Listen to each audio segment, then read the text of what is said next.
पिछले वीडियो में बच्चों ये अपन ने प्रश्न क्रमांक 51 तक ये प्रश्न कर लिया था और अब इस वीडियो में अपन यहाँ से कर रहे हैं। ये प्रश्न क्रमांक 52 है।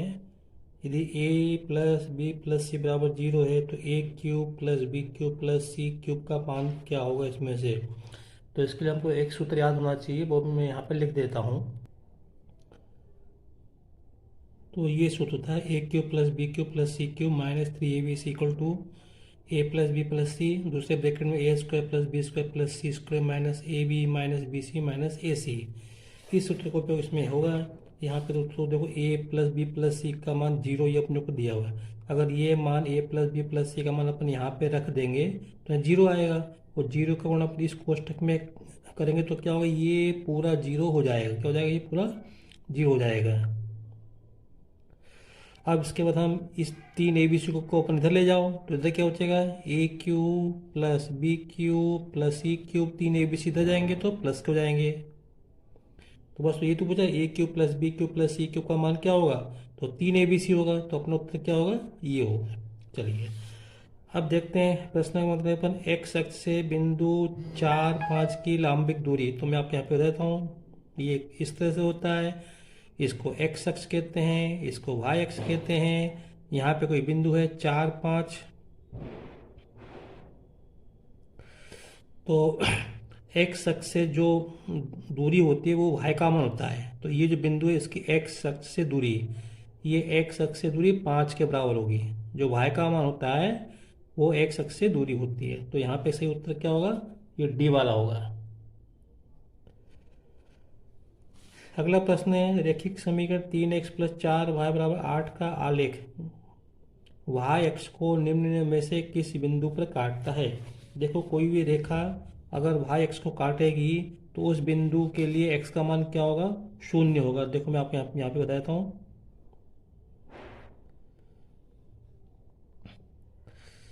तो ये रेखा है जो y अक्ष को काट रही है, y अक्ष को इस तरह से काट रही है।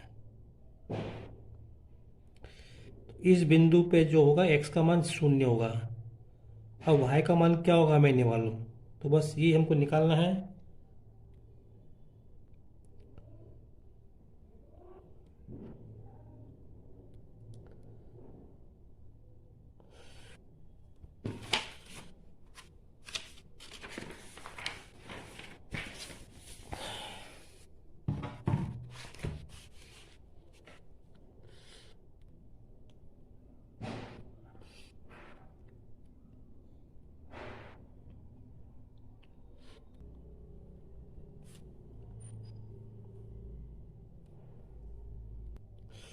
तो इस प्रश्न को करने के लिए हमारे पास बहुत सारे तरीके हैं। एक तो ये एक्स के मान, ये मूल मतलब ये एक्स के मान है 2 और 4, ये मान इसमें रखो इसमें रखो इसमें रखो, जिससे 0 हो जाए वो अपना सही उत्तर होगा। दूसरा तरीका ये कि अपन प्रत्येक के अपन क्या करो, गुणनखंड करो और यहाँ से अपन एक्स के मान निकालो। एक तरीका ये है कि ये एक्स के मान है, एक्स बराबर 2, एक्स बराबर 2 और एक्स बराबर 4। यहाँ से क्या मिलेगा, x माइनस 2 मिलेगा, यहाँ से मिलेगा x माइनस 4। इनका अपन गुणा कर दो बराबर 0। अब इसको हल करो, इसका इसमें गुणा करेंगे तो क्या आएगा, x वर्ग और माइनस के 6x और प्लस 8। देखो ये आ गया सीधे x वर्ग माइनस 6x प्लस 8। कौन सा वाला दिख रहा है, ये दिख रहा है, तो ये होगा। अब ये 58 नंबर प्रश्न देखिए, अपने को 3 संख्याएं दी, 3 8 और x प्लस 5। ये समांतर श्रेणी में है, एपी में मतलब समांतर श्रेणी में है।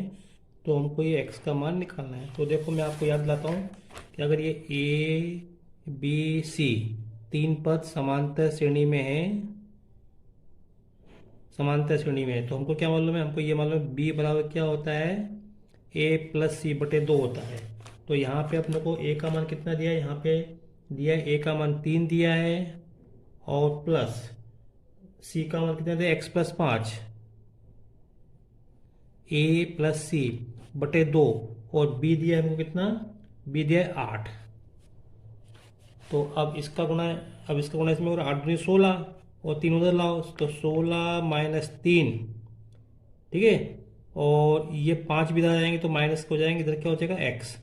5 और 3 8, 16 में से 8 जाएंगे तो 8 बचेंगे। तो तो इस तरह से ये हमारा उत्तर क्या आएगा, इसमें 8 आएगा, तो डी होना चाहिए। ठीक है, सॉरी, ये यहाँ पे ये वाला पी होगा इसका उत्तर। देख लो आप, 8 और 5 13, 3 और 5 8 और 5 13 बिल्कुल सही है।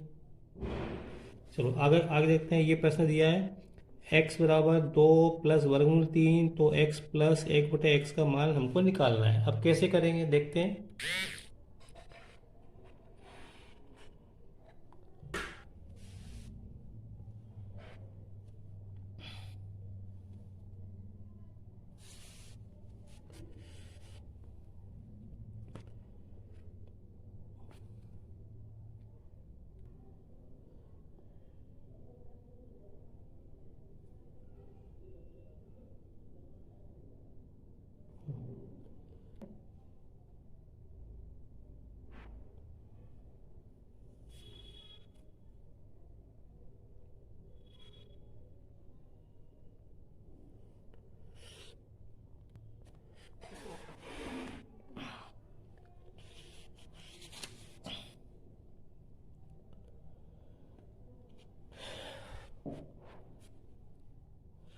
ये प्रश्न है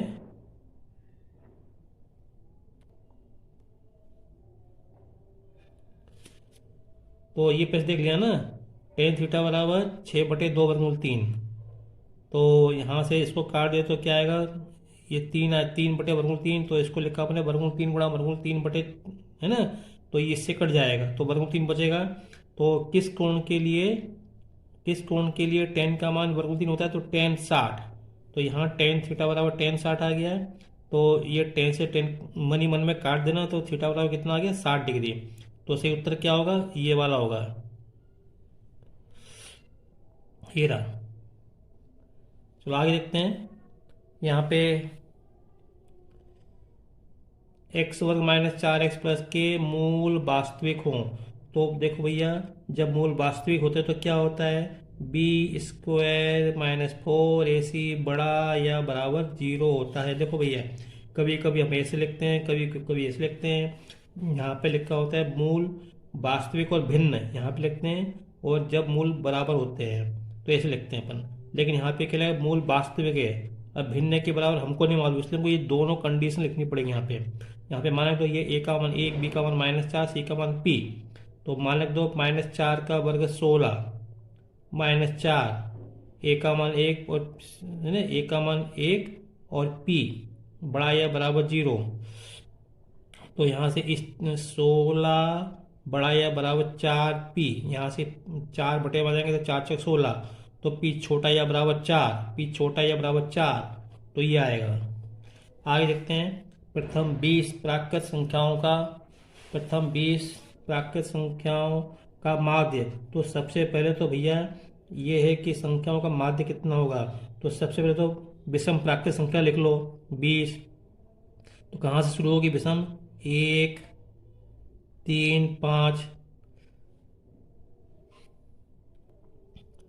तो अब इसमें 20वां पद क्या होगा अपने को नहीं मालूम, लेकिन हमको सूत्र तो मालूम है। तो माध्य क्या होता है, संख्याओं का योग बटे संख्या उनकी, कितनी संख्या है। तो योग कैसे निकाल सकते हैं, योग के लिए तो अपने को ये समांतर श्रेणी में जिसका क्या है, प्रथम पद 1 और सार्वधातुक कितना है, 2 आएगा।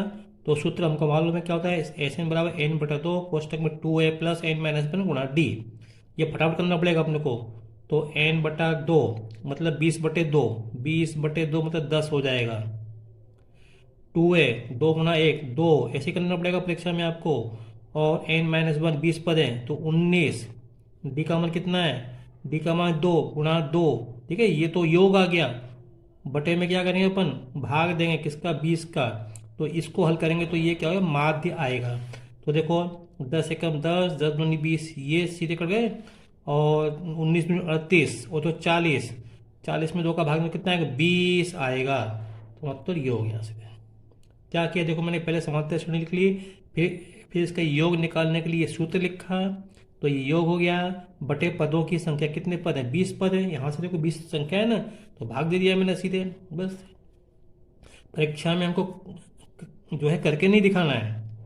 आगे देखते हैं। एक अंतिम सा प्रश्न है, एक त्रिभुज जिसके शीर्ष 0 4 0 0 3 4 है, का परिमाप होगा। देखो बच्चों, एक तो तरीका ये है कि अपन जैसे मान लो ये त्रिभुज है, ठीक है, इसके अपने को शीर्ष दिए हैं और ये 3 0 और 0 4। एक तो तरीका ये कि अपन इसकी लंबाई निकालें, तीनों भुजाओं की लंबाई निकालें दूरी का सूत्र से। क्या है दूरी का सूत्र? x1 माइनस x2 का वर्ग प्लस y1 माइनस y2 का वर्ग, है ना, और उसका वर्गमूल, तो उससे निकाल लो, फिर तीनों को जोड़ दो। और एक तरीका ये है, अगर आपने सवाल किया होगा तो हमको मालूम है, अगर हम इसको मैं x अक्ष मान लूँ, इसको मैं y अक्ष मान लूँ यहाँ पे, तो ये 0 0 यहाँ पे आएगा और ये 0 4 यहाँ पे आएगा, 3 0 यहाँ पे आएगा। तो ये लंबाई कितनी हो रही है? 3 हो रही है। ये कितनी है? 4। अब मैंने आपको पहले बताया था ये कितनी होगी? 5, क्योंकि ये समकोण तो जो 3 4 5, याद याद करो, मैंने 3 4 5 ये संख्या होती है 20 21 29, है ना। तो ये 5 आएगा, सोचो ही मत, ही मालूम है पहले से, हमको करके नहीं बताना है। तो 5 फिर 3 8 और 4 12, इसका परिमाप कितना होगा? 12। तो बच्चों, मैंने अपनी ओर से पूरा प्रयास किया है आपको ये हल करवाने में। थोड़ा कंजेस्टेड है, कुछ प्रश्न मैंने पेपर पे हल किए हैं, कुछ मैंने कॉपी में हल किए हैं। तो अगर आप इसको कर लें तो मैं समझता हूँ कि आपको बहुत मदद मिलेगी जो है पेपर हल करने में। अगर आपको मेरा वीडियो पसंद आया हो तो इसे लाइक करें, शेयर करें और सब्सक्राइब करें। Thank you.